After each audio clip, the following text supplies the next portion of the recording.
Shall we jump in? Yeah. Okay. All right, I'm doing this, all right? The context was it was a tiny show that sort of started, and really however many people watched it on a Saturday night. I found out about it from university and had a premonition that I would win this show. The winner of Pop Idol is Will! How do you manage the ego at this point? I wasn't managing it. I was a twat, basically, and desperately unhappy. And then I got PTSD and got depersonalization and derealisation, which is when your body can't cope with the flooding of emotions from the past. I couldn't see my face in the mirror and I couldn't recognise places or family. But the singing and knowing that I had an idea of what being authentic was and being my true self and not thinking and just being, I knew I could do it in work. I knew it was there.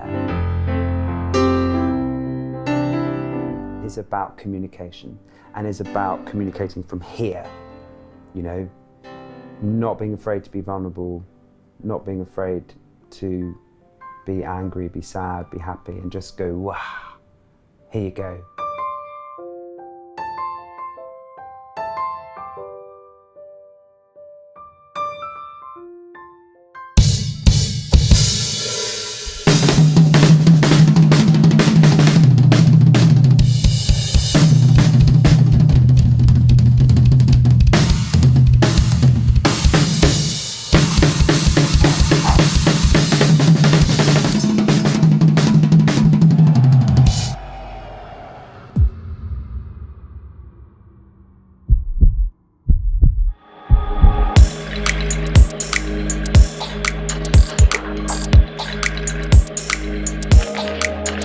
I distinctly remember Mr. Will Young because I, like the rest of the country, was watching Pop Idol, and we were on the edge of our seats. This is pre-YouTube, and we saw these two young men battling it out, being voted in every single week.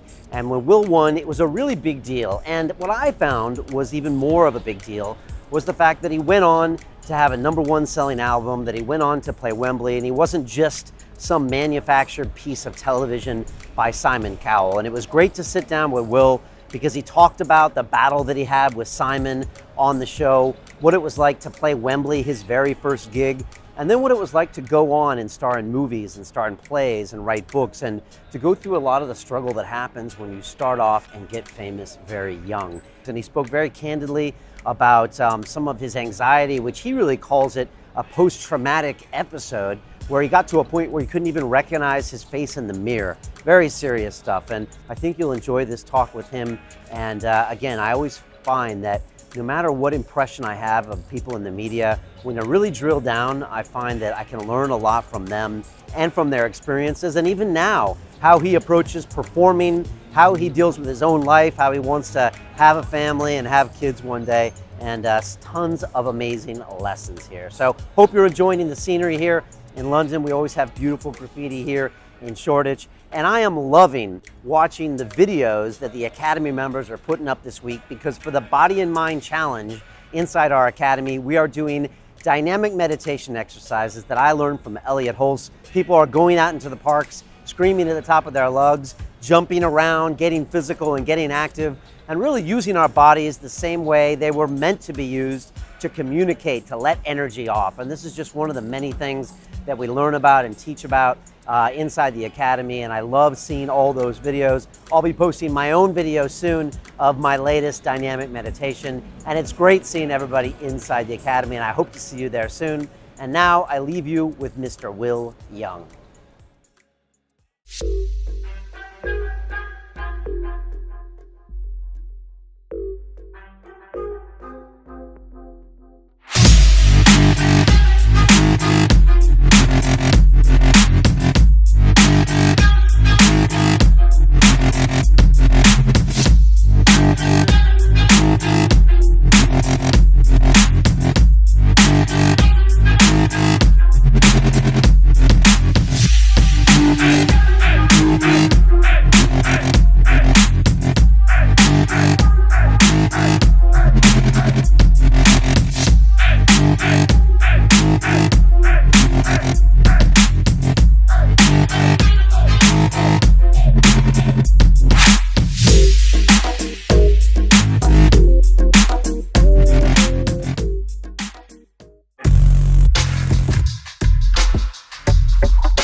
This is London Real. I am Brian Rose. My guest today is Will Young, the singer, songwriter, and actor. You were the first winner of the worldwide Pop Idol franchise, and now the owner of 2 Brit Awards from 12 nominations.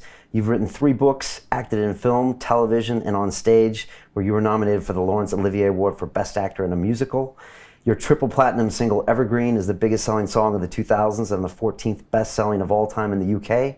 Your new EP, Summer Covers, will be released August 26th, followed by a month of shows across Britain. Will, welcome to London Real. I love that intro, thank you. I didn't know I was nominated 12 times for Right? Brits. Like, that sounds good. Yeah, it's crazy. I was like, that sounds good.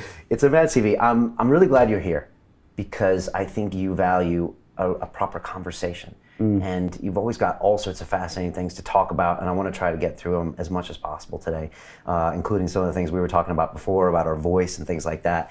But for people, to give some people some context, because we got people watching all around the world, can you walk us through just what things were like, back in 2002, I got here in 2002, and what happened that year for you, what Pop Idol was, which later morphed into the X Factor. Now it's this worldwide franchise, but at the time, no one had really heard of it much. No one had heard of Simon Cowell, and all of a sudden you were there and it just exploded.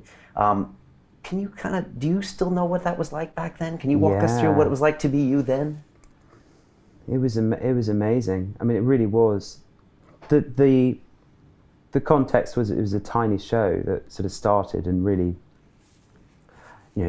however many people watched it on a Saturday night. I found out about it from university.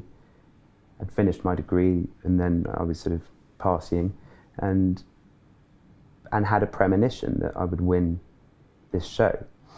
And I posted the letter and said, I think I'm going to win it, to my friend Adam, and really never lost that kind of knowledge that I was going to win it. And it wasn't an arrogance; it was more of just a innate sense of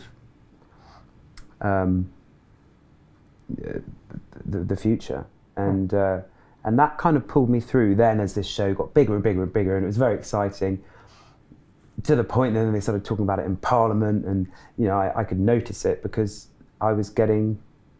we were all getting recognised on the street, and then people would be beeping, and then radio stations would start getting hold of our mobiles and ring our phones while we were en route to another photo shoot, and all these things, and we'd be listening to ourselves on the radio because they're like, Chris Miles is ringing your phone, and it went mental. And throughout that whole experience, I never really lost that kind of knowledge that I was going to win it. And it wasn't about competition, it wasn't about being better, it was just had it. And I've had it very few times in my life, but that was one of the times. And it was mental. I mean, mental. It was so wonderful because I was singing, and I was quite repressed as a singer.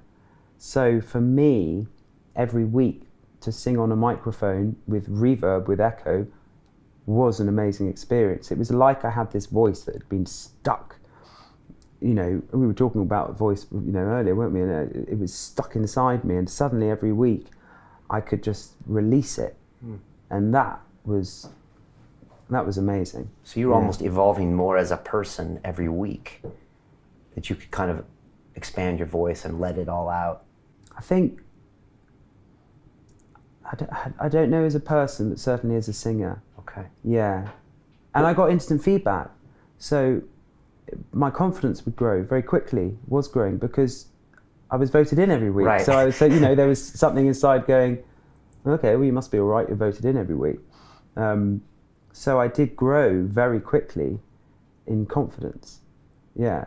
And I think that was a great thing. And also got great training. I mean, it was like being in boot camp for how to be a pop star. Like loads of photo shoots, loads of interviews, singing live every week, how to do a TV show, the whole thing. So they kind of like churned out these really like well-trained mini pop stars. It's almost an academy. It is almost an academy. In that sense. Yeah. And before Pop Idol, what was your experience as a singer, as a performer? Very limited. I mean, I joined Footlights at university. I would never sing I used to sing, I only just remember this. I used to sing at my boarding house when I was 18, but I'd have to have all the lights turned out. I've only just remembered that. Interesting. And I would sing with a guitarist, but I felt so embarrassed about my voice. And then I got to university and it was a new chapter. So, and it might have been tied in with being gay as well. I think I was sort of terrified about someone realising I was gay. Okay. Quite why I didn't worry about wearing vintage floral shirts is beyond me, but anyway, that was one of the things. It seemed to slip my mind. And this is 18 and you were 20 this when was you went on 18, Idol. and then 20, I went to uni and I started doing footlights, musical theatre. Okay. And then that was it, really. And I used to go and sing in car parks because I loved the acoustics. Okay. Wow. Yeah. They say Jim Morrison used to, sing with his back to the audience in the early days of the Doors, and he just didn't want people to look at him when he was singing. I completely relate to that. It's terrifying. It is terrifying. And yet you felt this kind of outer sense that you were there to complete this. It sounds like for a bigger purpose. Yeah, I mean, I've had 3 premonitions in my life, all related to work, and that was the first one. Yeah, and so it did feel like a bigger purpose. Whatever that was, I didn't really think about it, but it was just innate. It was like a tractor beam, and I was just going towards the final. Wow. Yeah. Okay. Really. How many weeks was that from first performance? 20 weeks. 20. And you're being voted on every week? Every week from 12 weeks in. Okay. Yeah. 20 weeks. Okay, Yeah. so this is quite a long time. Okay. That's But comparatively, tiny compared to how other people get into the industry. right. Okay. Things you remember from that 20-week period that stand out in your head? The competition, the final show. Oh, so many things. Okay. So many fun. The first thing that came to my head when you said that was Friends, because I just left uni, so the majority of us had moved to London to start finding jobs. So I would just sneak in all my mates every week, and you were limited to like 4 tickets, but I'd get 20 of us in. We'd just have a party every Saturday. Okay. And the joy of the show spread way beyond my own personal joy. It spread to, the excitement of it, and people being excited for me. Just it spread through everyone, and that was just so special. There are very few times when people are really brought together. It's normally either through death, through a tragedy, or through something unusually exciting. And that was what happened there. So I felt like I got really close to my sister again. My family got really close again. My extended family came in, and it was just the beauty of sharing it with all these people. I don't know why, but it just was so beautiful to be able to share the joy of it with everyone. That's interesting. I mean, say most 20-year-olds would probably be thinking about themselves, in that situation. No, it was all about, it was all about my mates in particular. I had such good friends, and I really needed them. Okay. And the fact that they were there, it just made the whole thing quite funny. Because, example, I'd have to, I've got a politics degree, and I'd have to come out and clap at the beginning, and I'd just be looking at my old housemates going, God, they know that I fucking hate this. And it just makes it all, the first thing I said when I won to my old housemate, apparently it's the first, I said, think of all the free parties we can go to. I mean, it was not like I've realised my dream, and I think that kind of sums up Right. that experience and how I managed to sort of, my friends very much kept me on the ground. Yeah. And a bit of innocence there. Yeah, I think. And maybe that would have only happened on that first season, because if you had gone in the 10th season knowing that it was such a big deal and it launched careers, and maybe that would have been too much pressure. I don't think I could have done it. Okay. I don't think I could have done it because I wouldn't have been able to be anything other than authentic, and I think that I probably would have been tested a lot more. Yeah. Okay. Now, the world now knows Simon Cowell as a personality, but at the time, I don't think people really knew what to make of him. And it's entertaining for us to watch him be critical, but when you're on stage, that probably isn't so much fun sometimes week in and week out. Do you have perspective on that whole relationship at the time? Oh yeah, I had it at the time, I think. You have a famous outtake on YouTube where you really disagree with him. Yeah. And you said, no, actually, that was a brilliant... That gave me my moment. I mean, that was my moment. You know, I became the person that answered back. And it was probably one of the biggest moments of my life. You know, apart from having a breakdown, I'd say that was the second biggest moment of my life. Was that something you had thought about? Like, I need to just go ahead Yeah. and say this to him because I'm tired of being talked to this way? Yeah. Okay. It was other people that were being talked to. And it just, I just hate bullying, and I just, I don't know where it came from, but I think, I was thinking about this today actually, funny enough, on the way here. I think sometimes they're just different energies that bring out different things in people, and for some reason that brought out a very strong part of me, which I'm really pleased. You know, because I wasn't a confident person at all, and for some reason I just managed to just, you know, there's a lion inside all of us, and for some reason that lion managed to come up and show his claws. and you know, I credit my family with that, and probably in part my degree, you know, doing politics really helped, and I think I just had a sense that this person might try and take my joy away. I don't know why, but I just had that sense. So I kind of prepared for it. Yeah. And then after that, I just sort of knew it was what it was. But also I'd lost a great family friend, you know, my family had.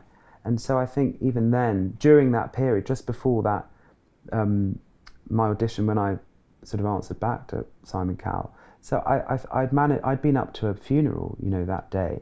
Okay. So I think I just managed to have it in perspective a lot. It's like, oh, come on. Is Simon Cowell a bully? I was thinking about that as well. I think it's very interesting, like, when people say the person that has everything, you know, I don't think that money and success and power, whatever that is, necessarily brings happiness. You know, and for me, it certainly didn't. And I wonder if it's brought him happiness. I don't know. You know, the bullying side of things, I think, is probably too small a question for someone like him. But we're certainly, there's certainly an energy that I was very opposed to. And, you know, they're just different people. But he's a very interesting character, my God. I mean, fascinating. Do you think every story has to have a nemesis character in there? We were just talking about the UFC, and you know, Conor McGregor without a Nate Diaz, it's not something there. And I think the fighters in the long run, they always look back and they're like, yeah, I'm actually glad that guy was around. Oh my God! But the irony of the whole thing is that this man, who sort of, you know, probably for years afterwards would sort of continue to sort of say things about me, be like, why are you doing that? The irony is, he pretty much gave me a career because he gave me this moment. So it's a very interesting kind of like good versus bad, whichever one's good, whichever one's bad. But he kind of like gave me my moment. Yeah. And I really did. A large chunk of that is credited to my career, Right. which is so funny. But he held a grudge later, and you were... Oh yeah, I'm he sure. did? Okay. Probably still does. Well, I mean, know. and he turned into that character, and then it got, you know, exponentially bigger and bigger over time, you know, and that's now him, whether, you know, I don't even know if he can separate himself from that guy. Well, wouldn't it be great, I think, if you could interview him? I mean, those people are fascinating. Yeah. And I think very smart. You know, he's very smart. And some of the TV concepts, I think, are amazing. Yeah. And Pop Idol later then morphed kind of into X Factor, and then now has become this huge worldwide franchise. But you were there in the very beginning. Yeah, I mean, we were like, if you look at it now, I mean, it's like looking at Eurovision from the 70s. It looks so... Yeah, it's funny. It looks so crap. Yeah. But, you know, of course it wasn't, you know, at the time. It was a big TV, but, you know, now those TVs are epic productions. Yeah. It's like watching the Brit Awards every night. And I tune into those shows to see the artists who are performing, because they just put on incredible performances. There's so little TV for pop singers or, you know, bands. So those kind of TVs provide amazing platform. Yeah. So you win Pop Idol in '02. I still remember that. And I mean, you know, there wasn't really an internet then. I mean, there wasn't, you know, not as we know it now. I remember it, and I wasn't necessarily watching every night, so I knew about it. But then I also remember your first hit single. And I remember thinking to myself, even though I wasn't a fan, I wasn't watching, thinking, oh, wow, he's more than just the guy that won the show. There's a whole thing going on here. Is that something that surprised you, or you always knew that you were on this track? Which single do you mean? Do you mean Leave Right Now or Evergreen? Yeah, probably Right Now. Yeah. Yeah. What was it like right after the show and those few months afterwards? It was mental. Now I look back, it was mental. I mean, I didn't get a day off, I think, for 4 months, you know, and primarily I'm lazy, so that's like... And your first concert was at Wembley after that? Yeah. Which is, we again, went on mental. tour. It was only meant to be eight days, and it turned into 36 days. And we had a laugh on that tour, honestly. Like we had security guards, and I used to sneak out the window and try and get away from them. Were you handling the fame at that point? I think so. I haven't heard of the train wreck stories of Will Young. And No. I felt very protective of the group, of us as a group, and so because we were on the road together, I don't know why, I just felt very protective of everyone, and everyone was having their different things with repercussions of their fame, you know, with either a partner or friends or family, whatever, you know, press, and I just kind of locked in on, I don't know, just sort of being protective of everyone, and I felt a duty to do that, and so I did that for the tour, and then afterwards had to record the record, and there weren't very many times. When I came out, that was hard, because there were so many cameras outside my flat, and you know, it's just like, oh, flipping out, that's a lot of people. And how much longer after the show did you come out? I think it was about 2 months. 2 months, okay. Yeah. Okay. Oh, in fact, no, it was during that tour, because I remember we had a platform that used to rise up through the stage, and one night someone had written fag, dirty fag, on the wall where the stage then comes up. Wow. Yeah, and it had just come out that day. Okay. Yeah, that wasn't very nice. What was that whole process like? I did a real kind of like, I did this real kind of film moment. And like all the crew rushed around, I went, no. You know, and I went off on my own, grabbed a towel, came back and scrubbed it off. It was like, yeah, I will not be ashamed. The girl that had done it was probably off miles away, I don't know. But, you know, 2002 was a different time. I think people forget, you know, churches were still talking about gay marriage, whether it was right or wrong. I mean, it's a different time than it was now. Oh, my God, so right? different. And I think people don't understand. It was still very difficult for people to process. It was a difficult thing for you to do. Slurs on the wall, that wouldn't happen today, would it? I Maybe don't think so. less likely. Not on a tour. Right? Not on a tour. I mean, it was just scary. It was just the first moment when I felt like I didn't feel safe suddenly, and I remember going to Tesco's that night, and I had a panic attack, because I was just like, I just felt so exposed suddenly, and I just didn't feel safe, because I knew that if you were gay you could get beaten up, and I didn't like that.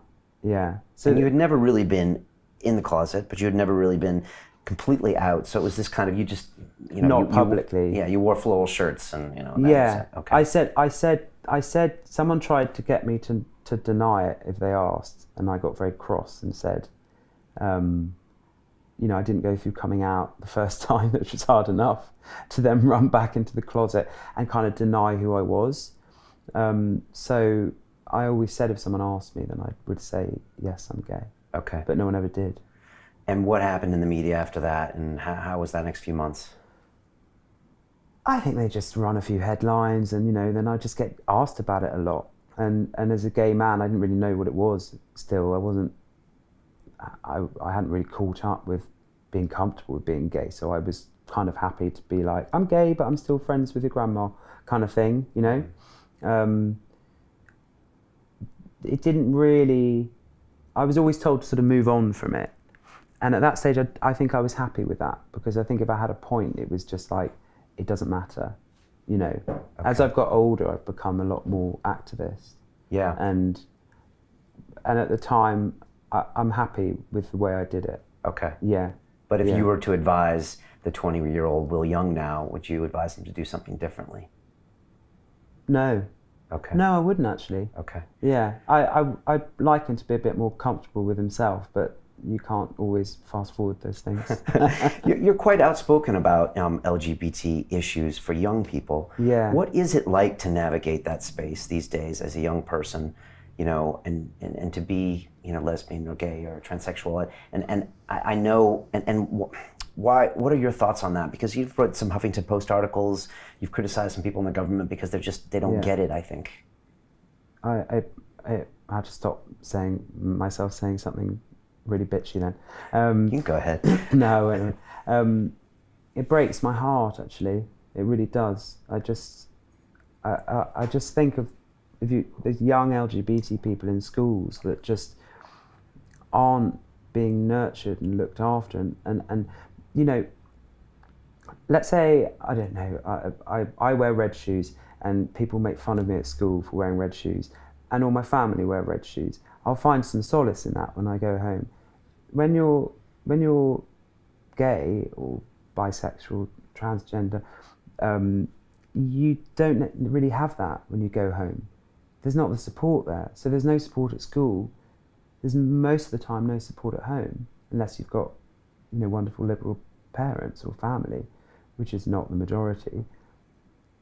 The level of gay shame that's going to be piled on, of shame, of self-worthlessness, it destroys young people's lives. The rate of young gay male suicide is almost twice the rate of heterosexual, and transgender is I think another 12% more than young gay suicide. So it's just something that's not looked at, and it just breaks my heart, because we're in such an amazing place now.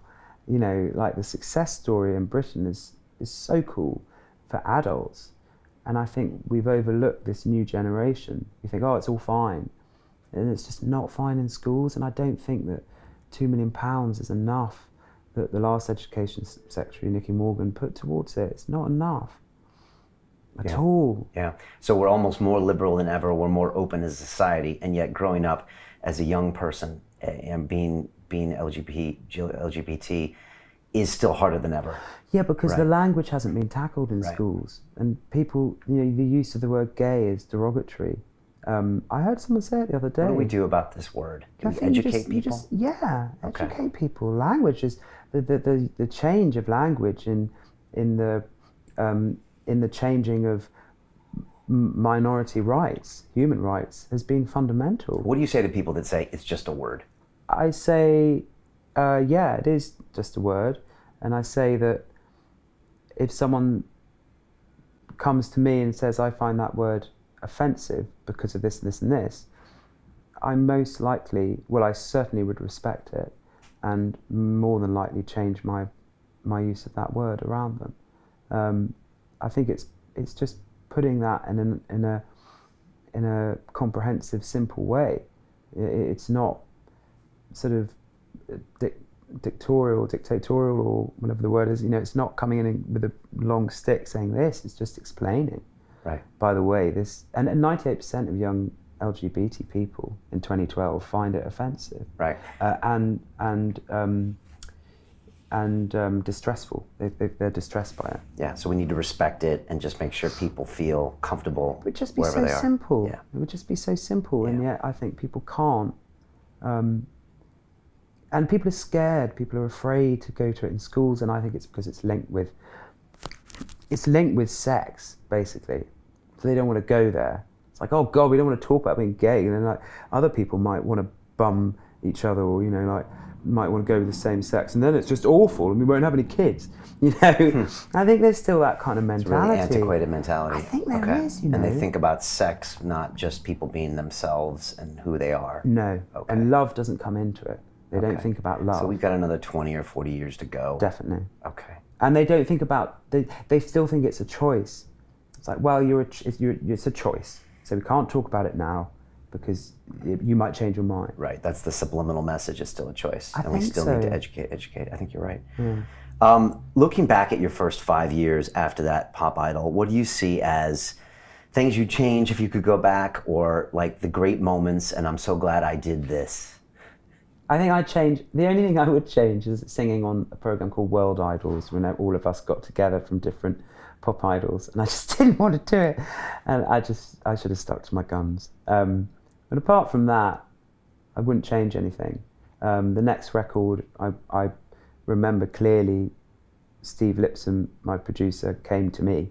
He wasn't my producer then, he was Annie Lennox's producer. And he'd done The Art of Noise and done Grace Jones and Whitney Houston, and I knew him specifically from Annie Lennox, and he wanted to meet me. And we went to this pub, and he goes, I'm going to make your record. If I don't make your record, you won't have a career. And I was like, cool, okay. What do you say to that? Well, he was right. He was completely right. He was said, the "You will guy just." that They you said need. they're not going to look after you, and you're not going to have a career. I'm going to give you a career, and he did. And you have to put a lot of your trust into that producer, correct? Yeah, I could. I mean, the thing is, I was, such an Annie Lennox fan, and I loved The Art of Noise. So and Trevor Horn. So he'd worked with all of them. So I was like, I mean, I rang up my mum afterwards and said, Steve Lipson, and because she's a big fan of music, she knew him, and then he gave me a career, and then I had a song, Leave Right Now, and that was a big hit for me, and then that whole album just took off, and it was really touch or go. It was either you have a career or you don't with that second record. So that whole record was brilliant, and I was really proud of the videos, proud of the tour, proud of the people that I made friends with, that I met through doing all those things. Third album was tough. It's kind of like my second album, and that's normally the really tough one. I didn't enjoy any of the process. I became a bit of a dick. I'd done a film, so then I felt I was quite special. Right. And I thought, How do you manage the ego at this point? I wasn't Okay. managing it. I was a twat, basically, and desperately unhappy. So I just kind of was a bit of a monster, rude to people. I got very frustrated with things, and one of the things that I really got frustrated with was lies. So I'd go to things and people would say, yeah, we'll do that, and then they don't.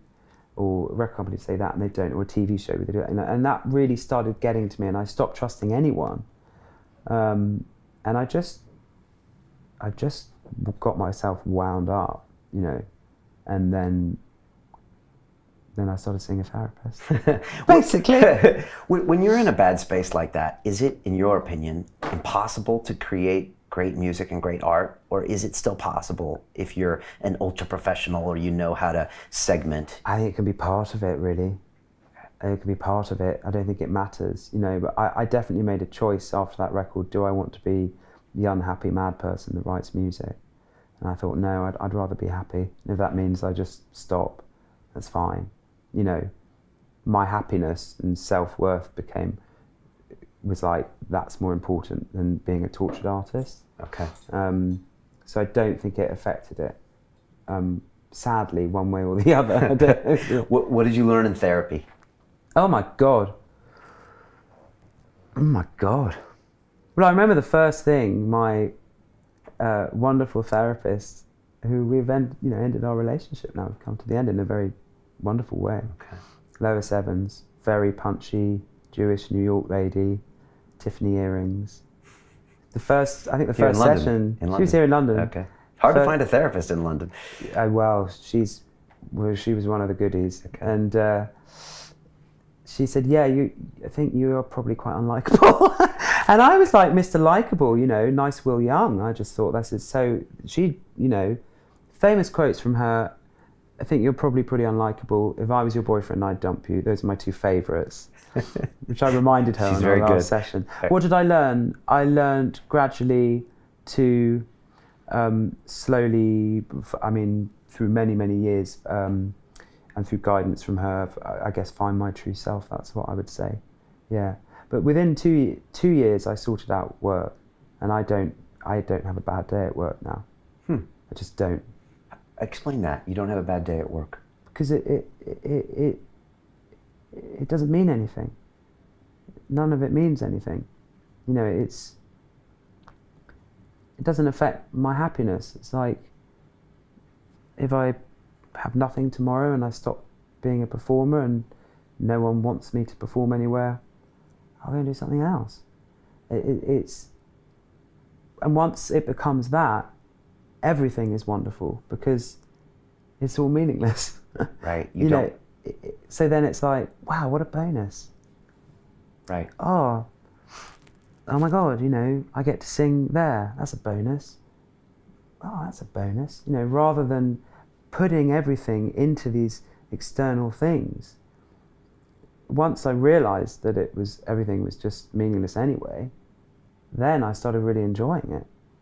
And stop worried about all these things of like, oh, that person's so much better than me, and oh, I'm not as good as that, and just thought, well, I'm just going to enjoy everything. Right. So just be There's there. a choice. It's a choice. Like, I either sit here and go, oh shit, I've only sold 5,000 out of 10,000 tickets, or I go, it's bloody amazing. 5,000 people here.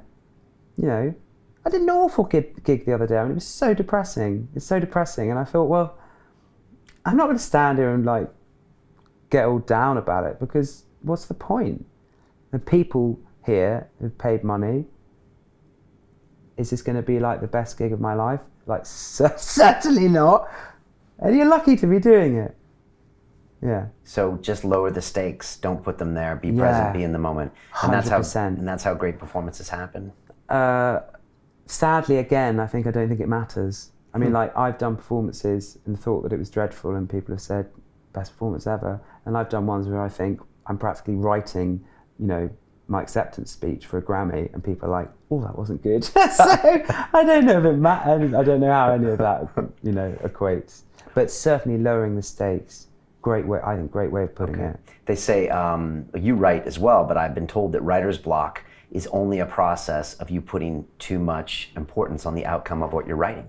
And as soon as you release that, then you can write. But when you're so worried that it has to be this or it has to be that, that's when people, you know, they stumble or they have problems. It's very hard to get rid of those worries. I mean, that is where I think cognitive therapy comes into its own, because those things are very natural things. They come from fear, and anything that is created from fear, you know, I don't know, perhaps it's going to carry that into the work or not, I don't know, but it certainly makes it a lot easier to block, to mentally learn how to block that fear out. I do a thing with the tennis ball technique that I've done with people. So it's catch and release. So someone throws a tennis ball to me and I just throw it straight away. Boom, boom, just throw it.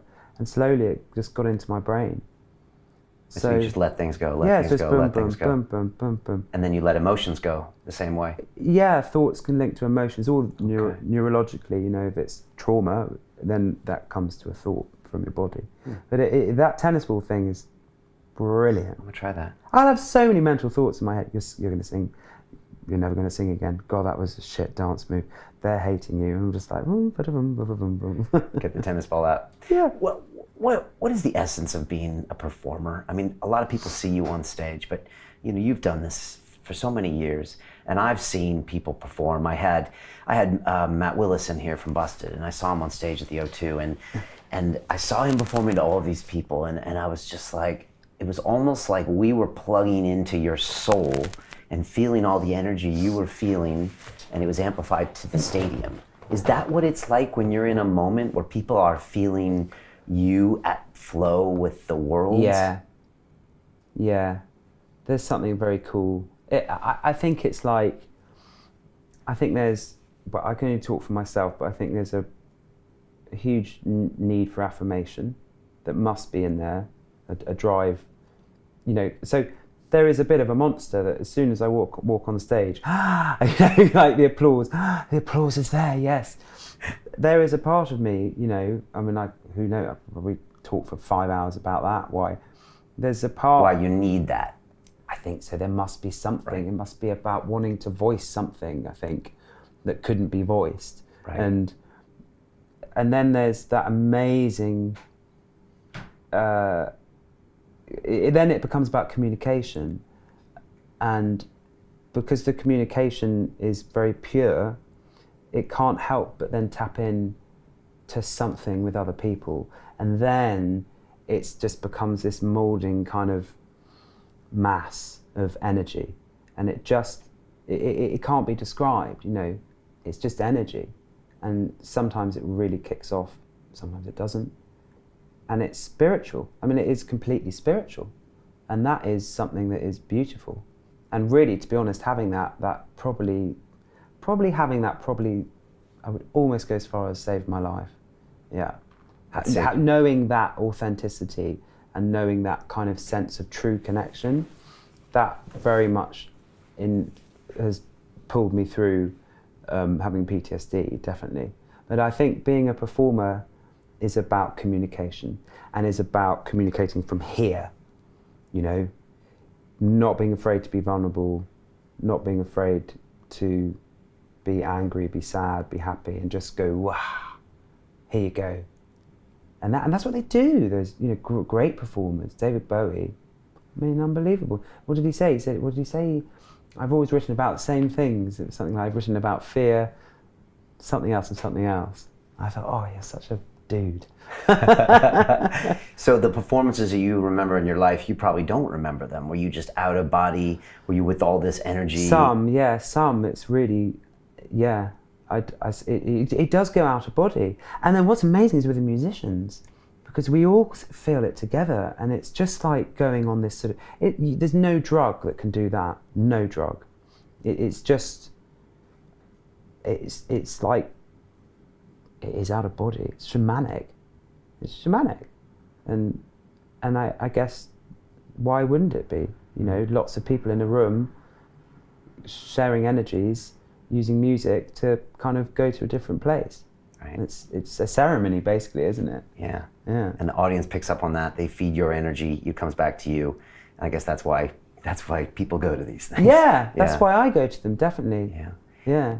And this got you through the harder moments, the tougher moments. Definitely. Talk to me about PTSD, about anxiety, something we've talked on the show a lot with performers as well, that sometimes have this gut-wrenching anxiety that most people have no idea they're dealing with, because for them, you make it look easy. Well, for performers, PTSD is a thing that I learned about because I got it. I had a breakdown. And sort of after my 6th album, it was kind of like the album that I always wanted to do. So it was called Echo's 5th or 6th album, and then I moved into this perfect house. And my life was perfect. That's always the death knell, the perfect house. Yeah, right? I know. And I mean, I was like, this could be pictured in, you know, Wallpaper magazine or whatever that other one is. It's amazing. And I just was at a loss, you know. I had a #1 album, #1 top 5 single, everything, blah, blah, blah. And I thought, oh shit, this is not good. This is not going to be easy. And then just slowly began to unravel.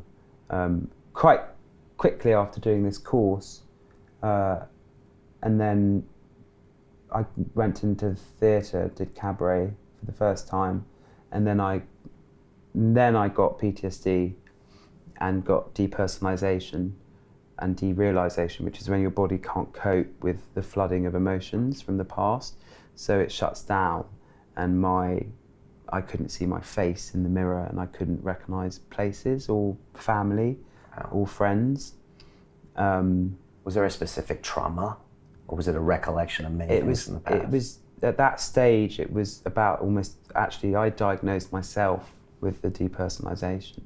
I was taking medication, and so I thought it was a medication, and then so many people get misdiagnosed for bipolar particularly, when actually it is trauma. And then been through gone to the only trauma place for civilians in the UK, which was Kieran House, and luckily had incredible therapists. It was my therapist, Lois Evans, that said, "I think you've got trauma." If it wasn't for her, I honestly don't think. I think I'd probably be on a cocktail of medication, and I probably would have killed myself. Wow. Yeah. Continue watching this fascinating conversation for free by clicking on the link below to visit our website, and I'll see you on the inside. The social media obviously is a hugely different thing. That's no bad thing. I mean, I get to... Are you a master? To be honest, I get to do more interesting things than I ever used to. Different shoots. Great, something like this, great. Talking. I'd like to eradicate the word failure from the English language. I think it's like a non-entity of a word.